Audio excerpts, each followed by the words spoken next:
Olá pessoal, estamos aqui de novo para continuar nosso estudo sobre Angular M, que é uma biblioteca para Angular que traz os conceitos e metadados de modo que nós possamos construir componentes de interface gráfica mais reutilizáveis. A ideia a partir dessa aula, a gente vai demorar algumas aulas aqui até conseguir construir toda uma aplicação CRUD e na verdade nós vamos pegar uma que fizemos numa aula de Angular puro e aos poucos nós vamos convertê-la para utilizar os conceitos e metadados e assim se tornar altamente reutilizável. Paralelamente a essa transformação do código, eu vou aproveitar para explicar os conceitos do Angular M e como ele trata os metadados, quais padrões de projetos ele usa. Tudo isso é fruto do meu trabalho de doutorado, que eu estou concluindo, e a gente vai praticar aqui alguns padrões de projetos que eu propus e estão aplicados no Angular M. Então, no momento, o que é que a gente vai fazer? Uma tabela de listagem, e para formar essa tabela, a gente vai trabalhar 4 tipos de metadados.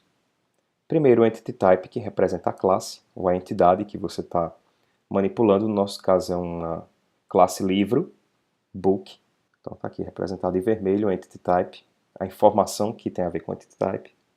O Entity Type ele tem várias Property Types, que são as propriedades daquela classe. No nosso caso, são duas. O livro tem um nome, campo nome, que é do tipo string, e um campo autor, que também é do tipo string. Então, essas duas propriedades vão virar duas colunas da tabela de listagem. Estão aqui representadas em laranja. A classe ela também é instanciada e ela cria vários objetos, que no nosso caso se chamam de entity. São os objetos, são as instâncias de livros que nós estamos manipulando. Então está aqui como se fosse essa coluna oculta representando o ID do livro. Cada linha representa um livro. E a tabela toda representa a classe de livros.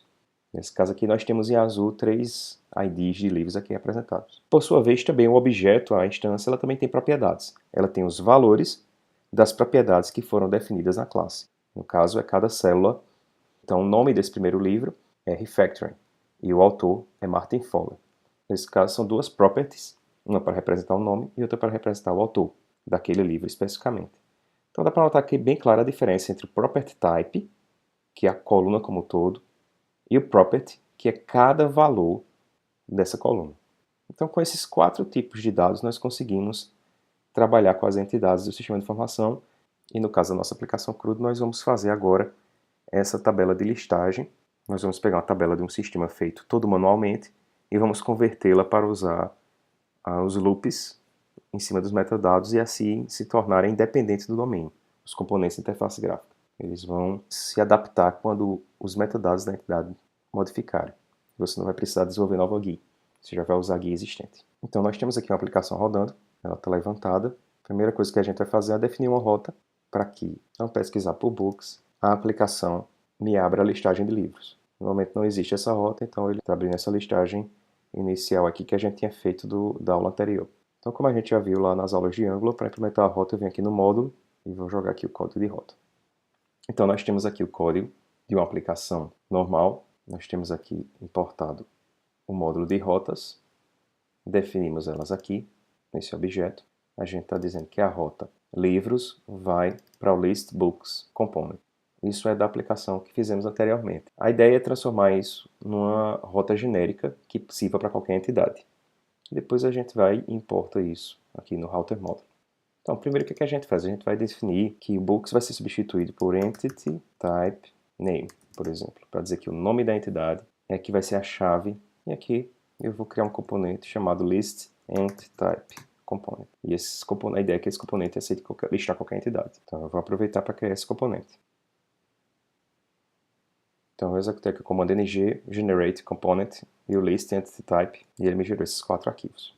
E já importou aqui para mim e minha rota começou a funcionar. Então vindo aqui no componente, nós vamos transformá-lo no componente genérico. Então vou começar aqui pelo template do componente, vou colar aqui o código do list books e a gente vai transformá-lo no código genérico. A primeira coisa que eu preciso fazer é vir no construtor e importar o activated route e o emblem service. Vou importar os parâmetros também aqui da rota. E também estou criando um campo na minha classe do tipo Entity Type que vai representar a entidade que foi selecionada pela rota. Esse Entity Type está vindo lá do Angular M. E aí a gente executa esse código. Então estou pegando aqui os parâmetros da rota. Eu vou procurar um Entity Type Name, que é exatamente o parâmetro que a gente definiu aqui, Entity Type Name, para achar, por exemplo, /books. E aí eu vou procurar e pedir ao Angular M. Lembre-se, esse Angular M serve se ele me dá acesso aos metadados. Então eu vou perguntar me encontre este entity type, no caso books, clients, o que seja. Ele vai me retornar o entity type pronto, que eu posso receber aqui no meu próximo método. Eu vou até tipar aqui, em vez de deixar n, já vou deixar entity type, e vou até renomear aqui também a variável, mais legível. Então, eu vou receber um entity type, que foi selecionado pela rota, e vou colocar na minha classe, nessa variável aqui, que eu posso usar no template. Então, voltamos aqui no template, eu vou trocar, por exemplo, de books, eu vou substituir para entityType.plural. Só que vocês têm que se lembrar que a gente, de vez em quando, é pego de surpresa pela rota. Então, a gente tem que se proteger quando não existiu o objeto entitype disponível, em alguns momentos da transição do ciclo de vida. Então, eu vou colocar uma proteção aqui ao redor de todo o código, colocar um div, para ele só ser renderizado se houver um entity type. Fechei o div, vou abrir aqui para ficar mais visível todo o código. Só que lá no cadastro dos metadados, o books está minúsculo. Coloquei aqui um pipe para nos ajudar. Nesse caso, quando a gente precisa colocar a primeira letra maiúscula, tem esse pipe aqui chamado title case. Quando você importa o AngularM, ele já vem com esse title case automaticamente importado. Ok, gente, enquanto a gente está esperando aqui o NG Serve levantar, eu queria apresentar alguns conceitos a vocês. Basicamente, onde é que a gente começa a ver repetição de código aqui? Já nessa linha, a gente vê que as duas propriedades elas têm muita coisa parecida, né? O que menos muda é essa parte aqui do name, que é o nome da propriedade, para ele pegar o ID aqui dessa célula TH, e o próprio valor, né? Que é o título bonitinho aí do name e do author. A gente poderia substituir essas duas partes pelo property type, pelo nome do property type, e aí teríamos um montador de colunas genérico. Então a ideia é essa, só que isso também depende da quantidade de colunas que vai existir na tabela, que vem da quantidade de propriedades do objeto. Então, na verdade, isso aqui também encaixa bem no for. Então, a gente vai fazer aqui um TH genérico, mas a ideia aqui é um for triângulo normal, só que utilizando metadados. Então, a ideia aqui é você pegar os property types para poder montar essa parte genérica. Só que como é que a gente vai pegar a partir do entity type e do property type? Eu peguei aqui, você pode vir aqui onde importa-se o entity type, ele vai abrir o código para você, você vai ver como ele é montado, e a gente vê aqui que ele tem um campo aqui, property types, que é uma rede property type. Então é exatamente isso que a gente vai consumir. Vou copiar aqui, colar, então a gente vai pegar todos os property types. E com isso, no property type a gente tem acesso a algumas outras informações. No caso aqui, o name é o que nos interessa. Então eu vou pegar esse código aqui que se repete, e vou jogar aqui na nossa linha genérica. Substituir o name por property type.name. E a mesma coisa eu vou repetir aqui, só que dando um title case. Com isso eu posso apagar as duas linhas e agora meu componente ele se torna genérico. Fechado esse cabeçalho aqui genérico, né, a aplicação levantou, a gente vai rodá-la. Né? Essa parte aqui não faz muito sentido, mas a gente vai mais testar isso aqui, ver se funciona. E temos que adicionar aqui no app component uma tag para dizer onde vai ser renderizado o conteúdo baseado na rota. Feito isso, a gente vai simular aqui um erro porque o book ainda não existe. Nós vemos que só tem 3 entidades criadas, que é Student, Client e Product. Se a gente digitar /books, né, lembre-se que o REST perde o plural, né, então ele vai dar um erro aqui, dizendo que não sabe que não encontrou essa entidade /books. Então, entity type not found, com o nome books. Só se a gente realmente usar uma das entidades que já existe, products, por exemplo. Eu vejo aqui o ID e o description, que são de products. Aqui a gente pode ver que em products é ID e description. Então o que é que a gente precisa fazer o livro funcionar? Vamos adicioná-lo aqui, nos metajados do sistema. Então está aqui, minha entidade livro, vou salvá-la, e a gente vai poder acessar pelo nome plural a rota dela. E aí vamos ver essas colunas sendo montadas só com name e author. Então já abri aqui minha entidade books só com name e author realmente. E apareceu mais essa entidade aqui na listagem. Vamos ver student. Você já vê que as colunas mudaram. Inclusive, eu vou até adicionar um exemplo aumentando a quantidade de colunas em student. Vamos ver o componente de tabela genérico se adaptando. Eu coloquei um atributo e dado do tipo número. E agora a gente vê que a tabela de students tem 3 colunas. Okay? Então essa é a ideia. A gente agora criou um componente genérico desde a rota até a criação das colunas da tabela. Então continuar generalizando o nosso componente. E agora a gente precisa partir para o povoamento da tabela. Então aqui eu tinha uma coleção de livros que eram renderizados e cada linha representava um livro. A gente vai ter que, a partir do entity type, carregar as entidades, ou seja, as instâncias que estão no banco de dados ou que estão cadastradas para aquela entidade. Nós vamos voltar aqui para o componente e usar o AngularM Service para nos ajudar nessa consulta. Então, a ideia aqui é que a partir do momento que eu tenho um entity type, eu posso utilizá-lo, passando seu nome singular para listar todas as entities daquele tipo. Isso é feito pelo AngularM Service, ele me retorna a lista de entidades e eu guardo no meu objeto aqui, nesse campo Entities. E aí eu posso usar no template. Já no template eu tenho essa construção que é específica, né, livro de livros, e eu tenho que trocar pela parte genérica. Então agora, em vez de ter livros, eu tenho entidades genéricas, objetos genéricos, e eu vou dizer que cada linha é um entity. A próxima alteração que nós temos que fazer é que no interior nós temos que fazer uma estrutura semelhante a essa daqui, do TH de cima, só que em vez de fazer o loop no property type, a gente vai fazer no property. Então, eu vou até aqui, a gente vai substituir o TH pelo TD, e eu vou pegar as propriedades a partir de entity. Vamos lá ver o objeto entity que ele nos fornece. Olha só, ele tem um método mountProperties que me retorna a rede de propriedades daquela entidade. Isso foi um atalho que eu forneci, porque sabia que exatamente a gente ia ter que iterar nas propriedades de uma entidade. Então, esse método já nos ajuda com os dados todos montados corretamente, como precisam ser exibidos. Chama o método mountProperties. No momento não vou precisar do ID, por isso vou tirá-lo daqui.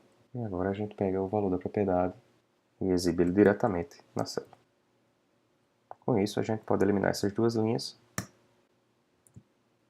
E agora vamos testar a tabela.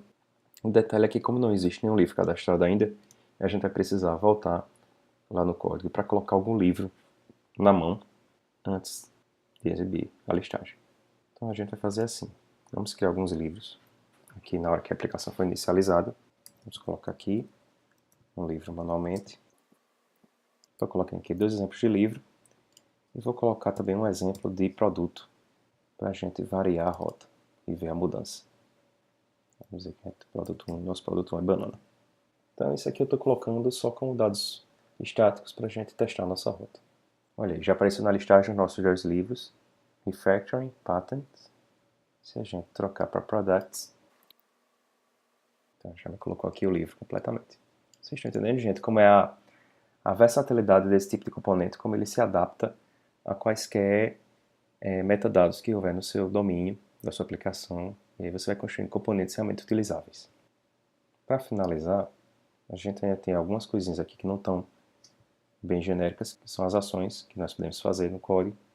Vocês podem ver que elas ainda estão dependentes de livro.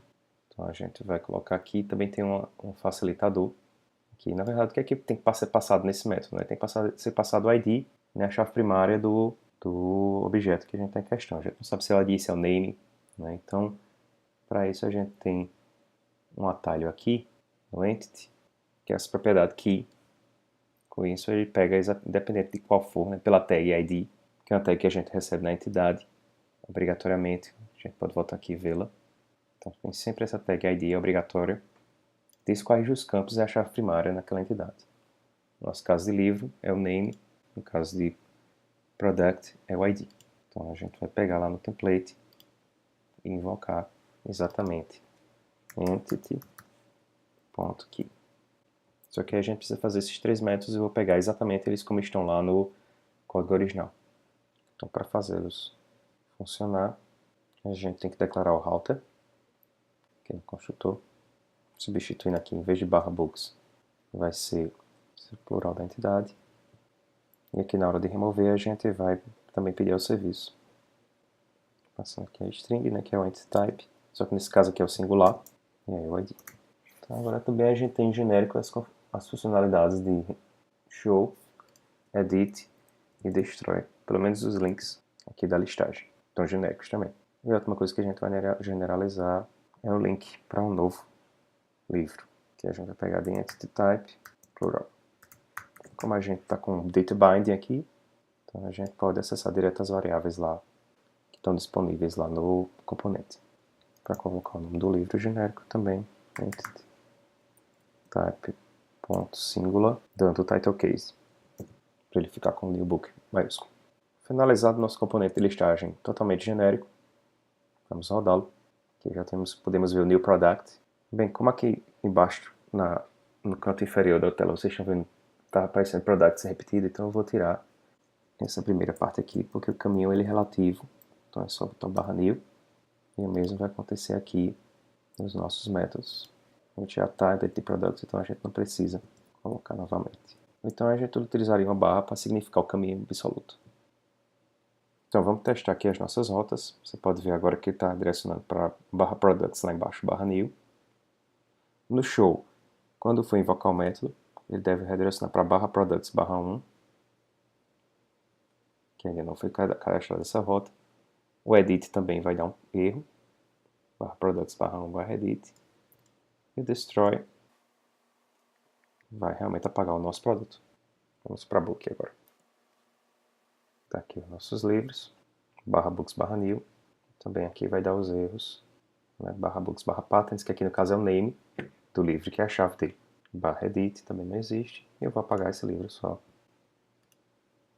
Ok, está funcionando. Então, pessoal, para encerrar essa videoaula, quero retornar essa figura para que você veja como ela tem a ver com o nosso código. A gente está exercitando esses 4 elementos lá no template, exatamente com essa estrutura que está aqui desenhada na tabela de listagem. Primeiramente, tudo que é geral da tabela, né, que tem a ver com a classe, que no nosso caso é o entity type, está representado aqui genericamente com entity type. Então, o if geral, o título da página, o início da listagem de colunas, os links para novo, tudo é da classe, o entity type, que está representado através desse objeto entity type que a gente carregou lá da rota inicialmente, componente. A gente carregou aqui, foi a primeira coisa que a gente fez, foi pegá-lo do parâmetro da rota e procurar por ele e colocá-lo aqui no this.entityType. O próximo elemento que a gente mexe é o property type. A gente faz o loop nele para montar as colunas com TH. Aí eu pego o nome de cada propriedade.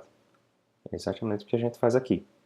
Pega as duas propriedades e monta o nome delas com o property type. Agora a gente vai listar cada linha com entity e pegar os properties para colocar os valores. São 2 fors, um para montar as linhas e outro para montar os valores de cada coluna. Isso é feito aqui. A gente pega o entities, que a gente carregou a partir do entity type lá no componente. Pegamos o entity type e carregamos os entities, salvando do this.entities. Então a gente faz um for nele, pega o entity, e para cada entity a gente pega as suas propriedades. Em cada propriedade a gente vai e mostra o valor dela. Como você pode ver aqui o valor de cada property. O entity é aqui e as suas respectivas properties aqui. E assim a gente encerra essa videoaula. A ideia aqui era trabalhar em cima dos metadados, como eles podem ser utilizados para montar uma tela genérica de um sistema. A mesma ideia aqui pode ser usada para montar formulários de criação, de edição, relatórios, componentes triviais de um sistema de informação que a gente sabe que costuma trabalhar com tabelas, entidades, propriedades, relacionamentos. No caso de entidades e propriedades, a gente vai usar basicamente essas 4 caixinhas aqui, esses 4 elementos com essas informações, nos permite criar telas, como você pode ver aí, até mais complexas do que a gente viu na última aula. Então, é isso por hoje, pessoal. Na próxima aula a gente vai conhecer alguns detalhes do Angular M e como a gente pode tornar esse código aqui mais genérico ainda do que ele é.